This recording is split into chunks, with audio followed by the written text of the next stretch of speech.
Bonsoir, mesdames et messieurs. Bienvenue à notre émission, les chroniques de la vie. Le thème de notre rencontre est basé sur le sacrifice, devoir sacré ou folie humaine. Et nous pouvons retrouver ce mot sacrifice dans beaucoup de domaines et encore plus dans la religion. Et vous pouvez constater que sur cette émission, je ne suis pas la seule. Nous avons Amina Aïcha Touré qui est avec nous ce soir, qui est à la fois écrivain, humaniste, fondatrice de Victoria Association. Nous avons comme invité qui défend des personnes vulnérables et défavorisées et leur vient en aide d'une manière ou d'une autre. Et comme modératrice, vous m'avez moi, Marcel Aurore Bicoq. Et avant de passer la parole à Madame Amina Aïcha Touré, nous allons revenir sur le résumé de son livre pour que nous soyons bien concentrés sur le thème de ce soir. Alors, Les miracles du destin est le résumé d'une expérience de vie à la fois tragique, joyeuse, moralisatrice, empreinte de compassion, de foi et même douloureuse. Et raconte l'histoire vraie d'une jeune Camerounaise, Amina Aïcha Touré bien sûr, qui a aujourd'hui une trentaine d'années, ayant traversé la dépression, de longues années de maladie, d'échecs, de trahison, de perte de foi, allant même jusqu'à renier Dieu et envisager le suicide. Son but dans la vie est de partager son histoire, bien sûr, avec ceux qu'elle croise, espérant que cela puisse aider quelqu'un à se relever et à poursuivre le combat. Ce livre est la preuve que tout est possible, bien sûr, lorsqu'on croit en Dieu et en nous-mêmes. Le livre est disponible, je tiens à le rappeler, sur Amazon. Et le lien vous sera communiqué en commentaire et vous pourrez vous en procurer dans les différentes villes du Cameroun en contactant les numéros qui s'affichent sur le bas de votre écran. Alors, bonsoir, Madame Amina Aïcha Touré. Bonsoir, Madame Aïcha. Voilà. Alors, le sacrifice est souvent perçu différemment selon les cultures, les individus. Selon vous, qu'est-ce qui le définit véritablement? L'amour. Je pense que l'amour est la véritable définition du sacrifice, quelle que soit la culture, quelle que soit la religion. Ce qui nous conduit à cette question. On entend souvent parler de sacrifice comme un devoir sacré. Que signifie cette notion et dans quelle situation pensez-vous qu'elle s'applique?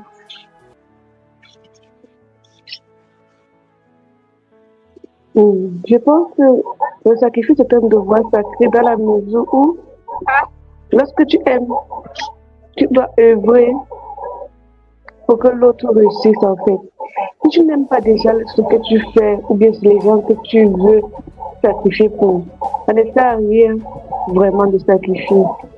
Et l'obligation de tout être humain, vraiment, c'est d'aider les autres.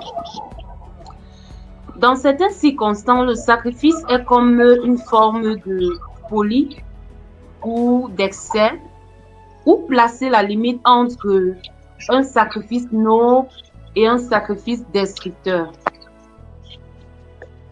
Je pense que le sacrifice devient destructeur lorsqu'on a pour but de plaire à l'autre. Parce que lorsque tu veux plaire à l'autre, tu es capable de faire n'importe quoi. Par contre, un sacrifice est noble quand ce que tu fais aboutit positivement dans la vie de quelqu'un, impacte la vie d'une personne positivement. Dans votre livre Les miracles du destin, vous évoquez cette expérience marquante. Je cite bien sûr, il pouvait m'arriver de déprimer car je me disais qu'avec tous ces traitements de médecine moderne et chinoise, rien ne change. Au contraire, depuis 20 ans, la situation s'empire. Chaque jour est une nouvelle maladie qui s'ajoute au compteur de ma vie. Et je me demandais si ça valait la peine de faire tous ces sacrifices, car j'avais juste le sentiment d'être un cobaye. Pourriez-vous nous dire, Madame Aïcha Touré, à quoi renvoie ce passage exactement? Ce passage renvoie vraiment une période de ma vie où je prenais des traitements, des comprimés, je faisais des thérapies, mais sans succès.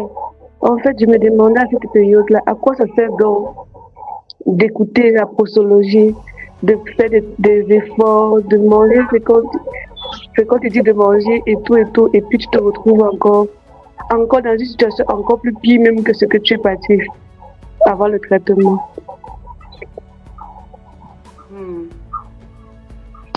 D'accord. Donc ça a été une période vraiment difficile pour vous, ce que vous essayez de nous faire comprendre.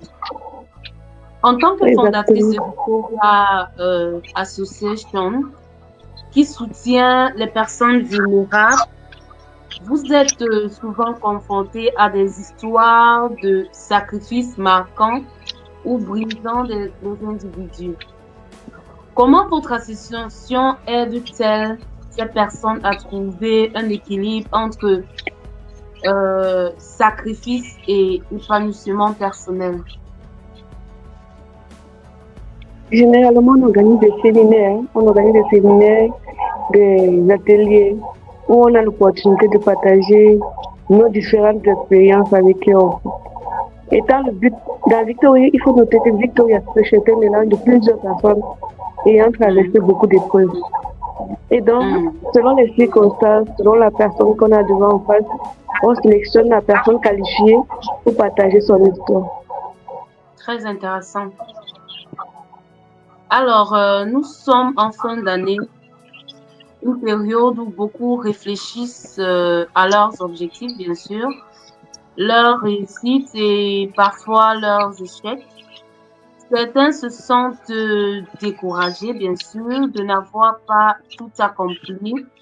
Quel message aimeriez-vous leur transmettre, surtout en ce qui concerne l'importance du sacrifice dans leur quête de réalisation personnelle?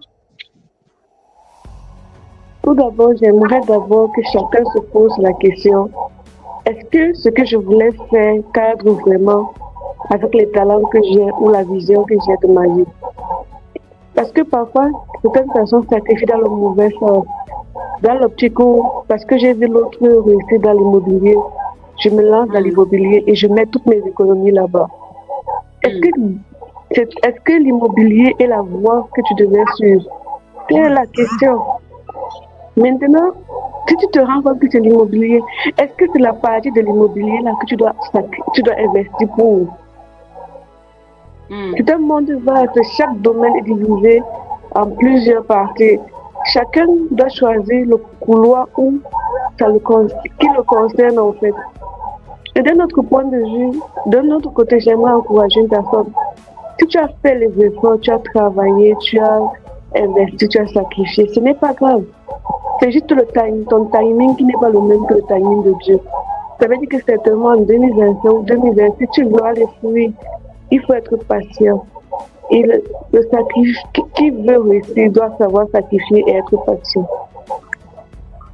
Bon, par rapport à ce que vous avez dit, nous voulons savoir comment avez-vous vécu cette période de sacrifice et quelles leçons avez-vous en tiré?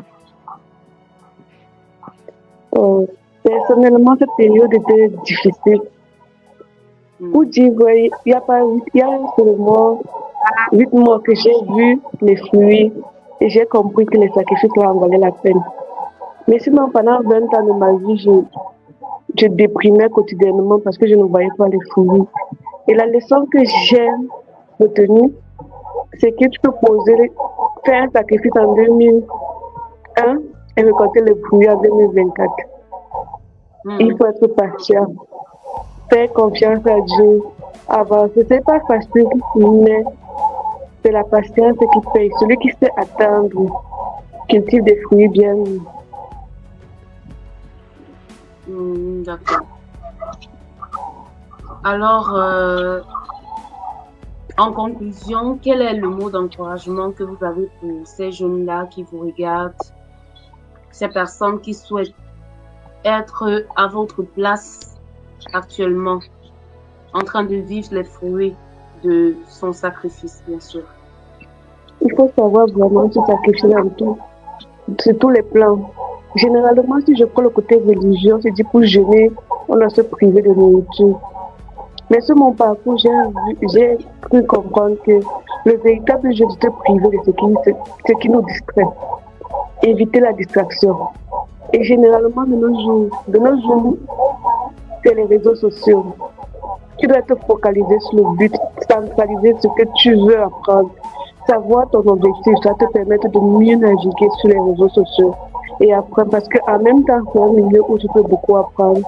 Il faut sacrifier ton temps, il faut beaucoup prier, sacrifier ton temps, persévérer et avoir l'esprit de discernement.